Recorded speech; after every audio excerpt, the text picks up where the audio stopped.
Hey! I'm going to cut to the chase because I've got some sunlight coming into my living room right now, which is way better light than anything I can produce in Vancouver in the winter when it's not sunny. Today I'm going to walk you through really briefly how to make extended stitches in crochet. Now you may not be a crocheter, but I don't care. You should, learn. Anyway, extended stitches are my favorite kinds of variations on the normal stitches, especially double crochet, which I happen to think is a really unattractive stitch worked over and over again in a solid stitch pattern. I don't like the texture of it, I don't like the way it looks. My favorite stitch is extended half double crochet, and over the summer I made a scarf out of a skein of hand-spun, hand-dyed yarn that I picked up at a craft fair several years ago, made by Yummy Yarn just outside of Vancouver here in British Columbia. And I really had no idea what to do with the yarn, so it sat for a long time and I had swatched and ripped it out until I tossed it into my bag this summer when I took a road trip with some friends down to the Urban Craft Uprising craft fair in Seattle. And I didn't really think much of it, but I sort of, made a foundation chain and I started making half double crochet stitches, and it turned out to be the perfect thing for the scarf. Look at that. Little. I blog about the scarf on crochetme.com, and one gentle reader asked, what are these extended stitches and can you show us how to do them?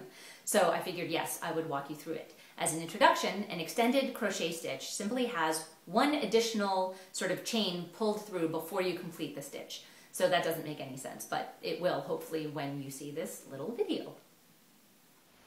So to make extended half double crochet, which is the stitch I used in the hand spun scarf, just like for regular half double crochet, you yarn over and insert your hook in the next chain or stitch, yarn over and pull up a loop. So there are 3 loops on your hook.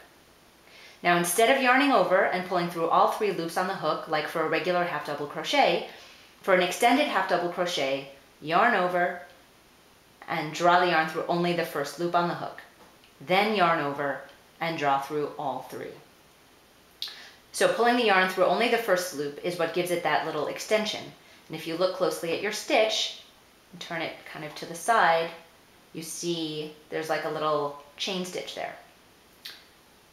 So let's do that again. Yarn over, insert your hook in the next chain or stitch, yarn over, pull up a loop, yarn over, draw through only the first loop on the hook, then yarn over and draw through all 3 loops on the hook. Now this is one of my favorite crochet stitches because you can see that that extra chain gives the half double crochet a little bit more height, and it's like it spreads out its bulk a little bit.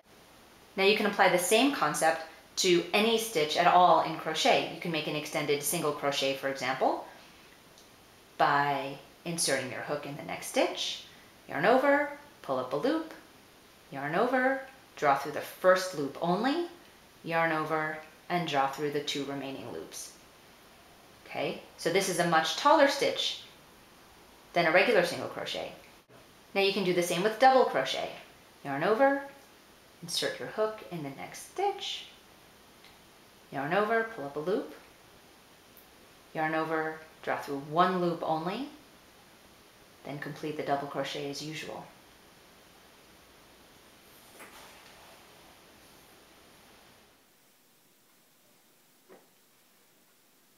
The neat thing about extended crochet stitches is that they're quite similar in execution to foundation stitches, which is a whole other bag of worms I'm not going to open right now. But if you've heard about them but weren't quite sure, they're a really great way to begin projects. You should Google it.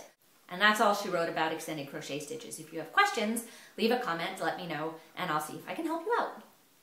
Catch you later, Gators!